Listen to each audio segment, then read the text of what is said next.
Hello po sa inyong lahat. Magandang araw. Lagi nating iniisip na kailangang habulin natin ang ating kaligayahan. Yun ang mga bagay na nais nating makamtan sa buhay natin. Ang maging maligaya. Pero mahirap. Kahit nahanapin mo to, kahit nahabulin mo siya, para bang ang hirap matagpuan ang kaligayahan. Hindi mo siya mahahanap kahit kanino man.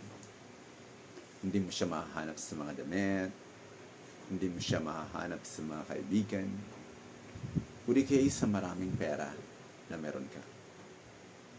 Lalong-lalo na sa titulo, posisyon, at kung ano mang meron ka. Dahil ang kaligayahan ay nasa loob ng ating mga puso. Tayo mismo ang makakahanap ng kaligayahan natin dito. Huwag na tayong maghanap ng mga bagay na wala sa atin. Ano-ano kaya ang makapagpapaligaya sa atin? Habang tumatanda, ay napag-isip-isip ko na siguro ang magkaroon ako ng sapat na tulog, 7 hanggang 8 oras na tulog sa isang gabi, ay isa ng ganap na kaligayahan para sa akin. Hindi ko na kailangang maghanap ng malaking bagay na makapagpapatuwa sa akin. Marahil hindi ko rin kailangan ng tao na magpapasaya sa akin. Dahil nasa akin mismo ang kaligayahan. Ang makakain ako ng healthy food ay sapat na. Maligaya na ako. Ang matya ko, naligtas ako sa pang-araw-araw kong buhay. Masaya na ako doon.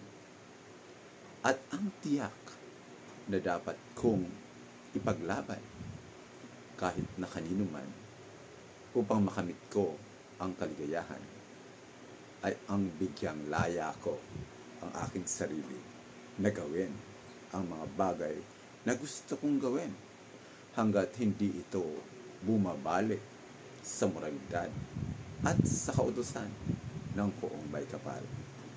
Basta maging maligaya ko sa gagawin ko, yon ay nararapat kong gawin. Dahil doon ko matatagpuan ang aking kaligayahan. Alam naman natin lahat na ang buhay ay napakalaking misteryo. Kung susukuan natin to, talo tayo.